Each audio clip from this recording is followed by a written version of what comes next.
Assalamualaikum warahmatullahi wabarakatuh.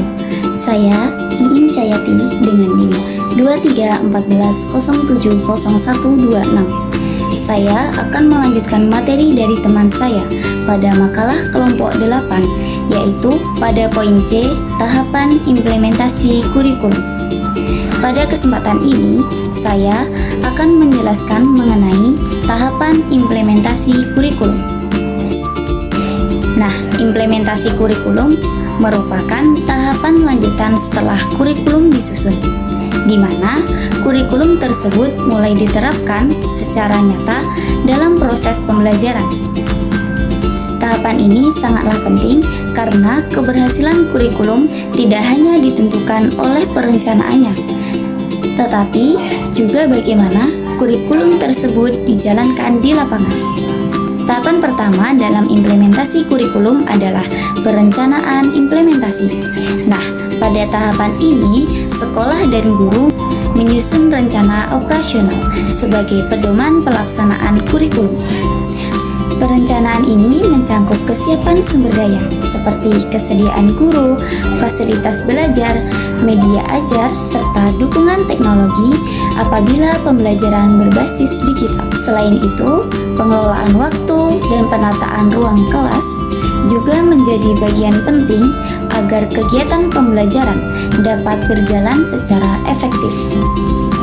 Dan perencanaan yang baik akan menciptakan suasana belajar yang kondusif dan membantu guru dalam mencapai tujuan pembelajaran sesuai dengan kurikulum. Tahapan kedua adalah keterbatasan sumber daya. Nah, dalam prakteknya, keterbatasan sumber daya sering menjadi tantangan utama dalam implementasi kurikulum. Tidak semua sekolah memiliki fasilitas yang lengkap, terutama untuk kurikulum yang menuntut penggunaan teknologi atau alat pembelajaran tertentu. Nah, kondisi ini menuntut sekolah dan guru untuk bersikap kreatif, misalnya dengan memanfaatkan sumber daya yang tersedia secara optimal, seperti menggunakan media pembelajaran secara sederhana atau menjalin kerjasama dengan pihak lain. Dengan adanya pendekatan ini, keterbatasan sumber daya tidak selalu menjadi penghambat dalam penerapan kurikulum. Tahapan yang ketiga adalah perbedaan konteks dan kebutuhan lokal.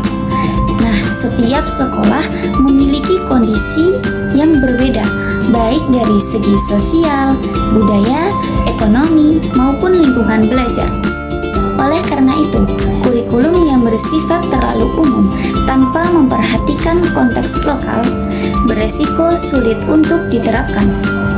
Nah, dalam hal ini, guru dan sekolah perlu diberikan fasilitas untuk menyesuaikan kurikulum dengan kondisi setempat. Penyesuaian tersebut dapat berupa modifikasi materi ajar, metode pembelajaran, maupun penggunaan media pembelajaran yang relevan dengan lingkungan siswa. Nah, dengan demikian, kurikulum dapat menjadi lebih kontekstual dan bermakna bagi peserta didik. Tahapan yang keempat adalah pelaksanaan pembelajaran. Pada tahapan ini, kurikulum mulai diterapkan secara langsung di kelas melalui kegiatan belajar mengajar. Nah, guru berperan sebagai pelaksana utama untuk menggunakan perangkat pembelajaran yang telah disusun sesuai dengan kurikulum. Dalam pelaksanaannya, guru dapat menghadapi berbagai kendala seperti perubahan kemampuan siswa, kurangnya partisipasi, atau kendala teknis. Oleh karena itu, guru dituntut untuk bersikap fleksibel dan mampu melakukan penyesuaian agar proses pembelajaran tetap berjalan secara efektif dan tujuan pembelajaran dapat tercapai. Tahapan terakhir adalah monitoring dan pengawasan.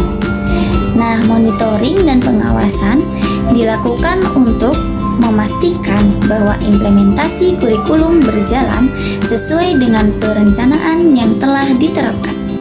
Pengawasan ini biasanya dilakukan oleh kepala sekolah atau pihak terkait. Nah, melalui monitoring, sekolah dapat mengidentifikasi kendala yang muncul selama proses pembelajaran serta melakukan perbaikan secara berkelanjutan.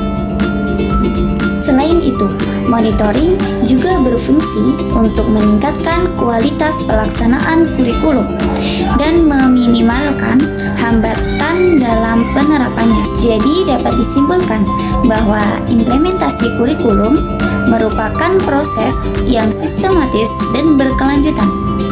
Keberhasilannya sangat tergantung pada perencanaan yang matang, kemampuan mengatasi keterbatasan sumber daya, penyesuaian dengan konteks lokal, pelaksanaan pembelajaran yang fleksibel, serta monitoring dan pengawasan yang konsisten.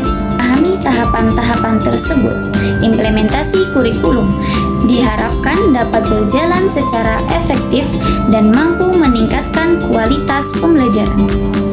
Mungkin cukup sekian materi dari saya, kurang dan lebihnya saya mohon maaf. Wassalamualaikum warahmatullahi wabarakatuh.